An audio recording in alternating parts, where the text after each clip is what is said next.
राज्य मंत्री के काफिले की कार ने मारी टक्कर। इस वक्त की बड़ी जानकारी, काफिले की कार ने ई रिक्शा को टक्कर मारी है तो मंत्री दिलीप अहिरवार के काफिले ने टक्कर मारी है। हादसे में 7 लोग घायल हुए हैं। घायल में अस्पताल में भर्ती है सभी घायल।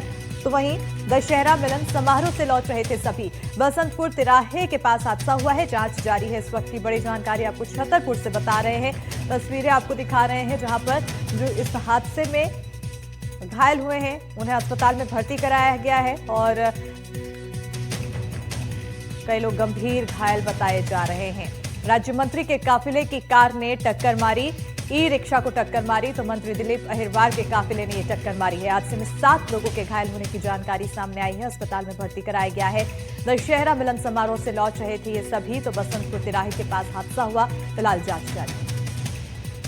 अभी हमारे पास एक पेशेंट आया था 60 से 70 साल का, करीब 4 से 5 बजे के, और तो उसको जो है दोनों पैर में लेसरेटेड वुंड था, लगभग दोनों पैर अलग हो गए थे।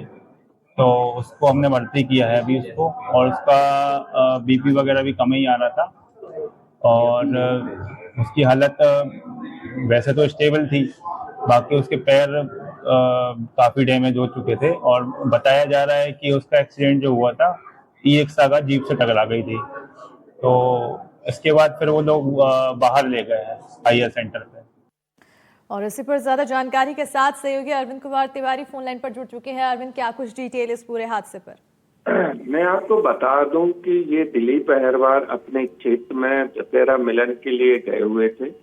तो एक जो रिक्शा ई रिक्शा होता है उसमें उनकी गाड़ी से एक्सीडेंट हो गया। उसमें 7 लोग सवार थे, 7 लोग उसमें जख्मी हो गए। एक के दोनों पैर कट गए हैं और बाकी लोग को छतरपुर जिले में भर्ती किया गया है जिला हॉस्पिटल में, और एक को ग्वालियर रेफर कर दिया गया है।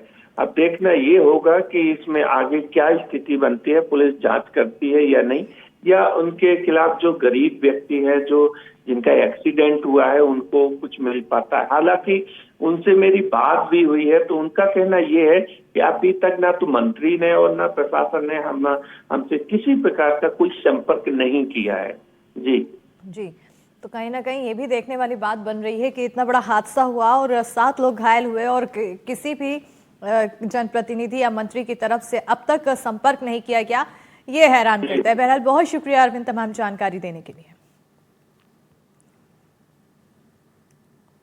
खबरों में आगे बढ़ेंगे। अगली बड़ी खबर धार से है, जहां धामनौत में कपड़े के दुकान में एसी में ब्लास्ट हो गया तो एसी में ब्लास्ट की वजह से भीषण आग लग गई। अचानक ब्लास्ट से चारों तरफ हड़कंप मच गया। कुछ मिनटों में पूरी दुकान में भीषण आग लग गई तो लोगों का आरोप है कि 1 साल से फायर ब्रिगेड की सुविधा यहां पर नहीं है। फायर ब्रिगेड की सुविधा नहीं, लोगों में आक्रोश है। बताते चलें कि पुलिस ने मौके पर पहुंचकर लोगों के साथ आग बुझाई। लोगों की मांग है कि फायर ब्रिगेड की व्यवस्था प्रशासन की तरफ से की जाए।